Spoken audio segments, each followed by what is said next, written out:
Football waits for no one.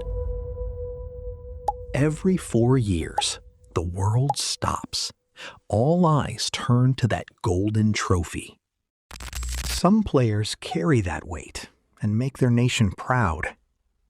Others are crushed beneath it. 2022 gave us everything: glory, heartbreak, and shock. A 2026 is asking a different question. Who truly deserves to be on that stage?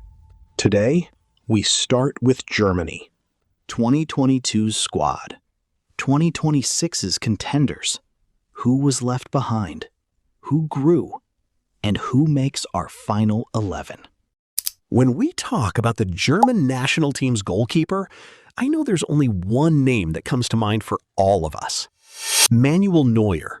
He's not just a goalkeeper, a name that has redefined modern goalkeeping. Do you think the penalty area is a boundary? No. For Neuer, those boundaries were just a starting point. In 2022, he put on those gloves and that jersey for the last time and closed the door. When Neuer closed the door, all of Germany turned its eyes to Ter Stegen. Ter Stegen waited in Neuer's shadow for years, and finally, his turn had come, and all eyes were on him. But soccer waits for no one. Now there are two names in front of Germany: Nübel and Baumann. Baumann is experienced, reliable, a well-known name in the Bundesliga. But Nübel has quietly built something at Monaco. What Germany needs in 2026 isn't the security of the past. It's the courage of the future. Our goalkeeper, Alexander Nübel. 2.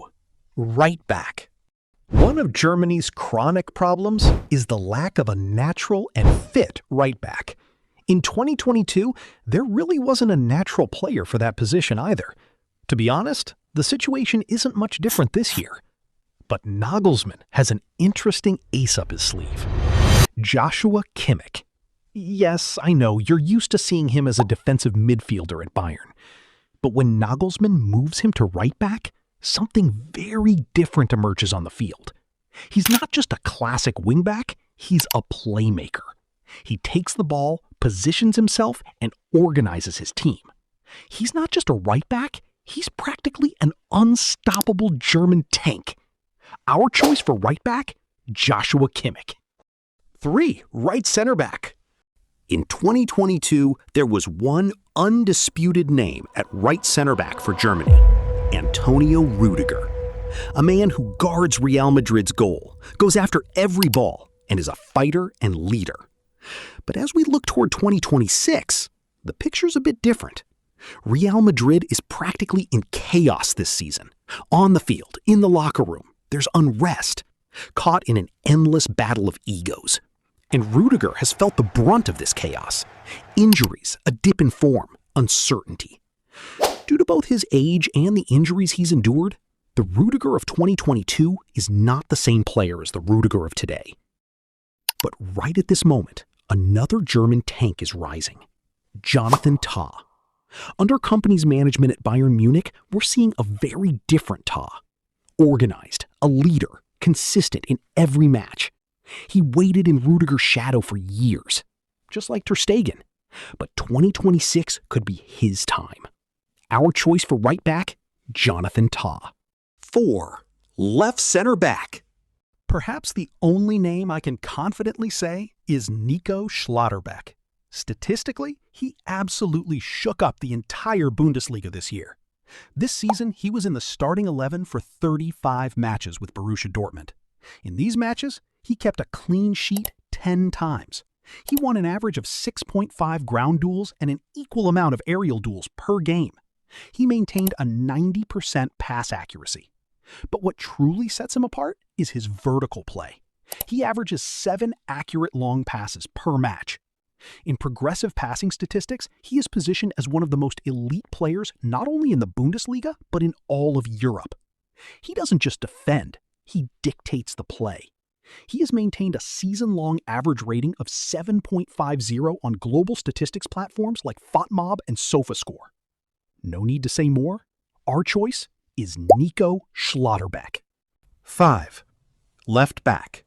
Nagelsmann has a nice luxury at left back. 2 different profiles, 2 different weapons. David Raum, a classic left back, a player who loves the line, delivers crosses, and cuts inside from the wing. His stats this season back that up. Consistent, reliable, predictable. But on the other side, there's a completely different profile. Nathaniel Brown. He doesn't stay on the line.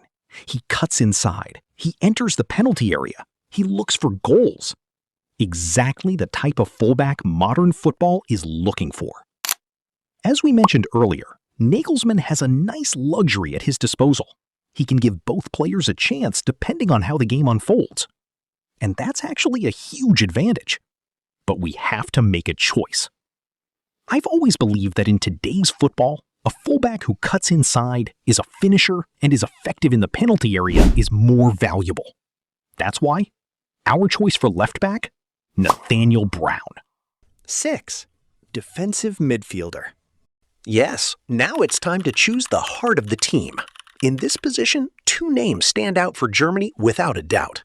Angelo Stiller and Leon Goretzka. They have profiles that complement each other, but are completely different. Goretzka is a predator on the field. He's a true box-to-box player. Stiller, on the other hand, is a whole different world. He builds the play from the back. He finds the key passes. He drives the team forward. In other words, a deep-lying playmaker. This duo both protects and fuels Germany's midfield. Our choice for defensive midfielders is Angelo Stiller and Leon Goretzka. And now we come to Germany's real weapons. The right wing is a no-brainer. Leroy Sané. Speed, technique, individual skill. No need for further explanation. When Sané steps onto the field, the opposing left back already knows what's coming his way. There's no debate about the number 10 position either, Jamal Musiala. But we have to stop here. Musiala suffered a serious injury this season. And every great talent faces a moment like this in their career. So when he returns to the field, is he still that talented player? Our answer for Musiala is yes, because players at that level aren't brought down by injuries, but by a loss of motivation. On the left wing, we're making an interesting choice. Florian Wirtz. We know this isn't Wirtz's natural position. Liverpool paid a crazy transfer fee for him, and it's hard to say he's fully handled that pressure yet. But we also know this. Wirtz is an extraordinarily talented player, and I have no doubt that when he joins the national team and the club pressure is lifted, we'll see a completely different Wirtz. Right wing, Leroy Sané. Number 10, Jamal Musiala. Left wing, Florian Wirtz. And now we arrive at what is perhaps the most exciting debate. The striker. 3 names emerge here. Nick Woltemade, Kai Havertz, and Deniz Undav. Let's set Havertz aside for a moment. He is a massive talent, but we see his role in this squad lying elsewhere. The real question is, Woltemade or Undav? Let's look at Deniz Undav first. 24 direct goal contributions in 28 Bundesliga appearances this season. That is not just a good season. This is the season Undav made a name for himself. He's quick, intelligent, always finds space in the box, and has an absolute nose for goal. But we also need to consider this. Sané, Musiala, Wirtz. When this trio is on the pitch, the penalty area is already packed with action. What this team needs isn't just a goal scorer. They need a physical presence, someone to win aerial duels, apply physical pressure, and keep the opposition defense occupied. That is exactly where Nick Woltemade comes in. Depending on the flow of the game, Woltemade is a brilliant tactical wildcard. But our first choice is Deniz Undav. So, there it is, our 2026 Germany starting lineup. Perhaps you disagree with some of my choices, or maybe I've put together exactly the team you had in mind. Either way, head down to the comments, drop your own starting 11, and let's get the debate started. In the next episode, we're shifting our focus to England. Bellingham, Saka, Kane. After their quarterfinal exit in 2022, Is this squad finally ready to bring it home in 2026? If you have any early thoughts, start sharing them in the comments now. I'll see you in the next one.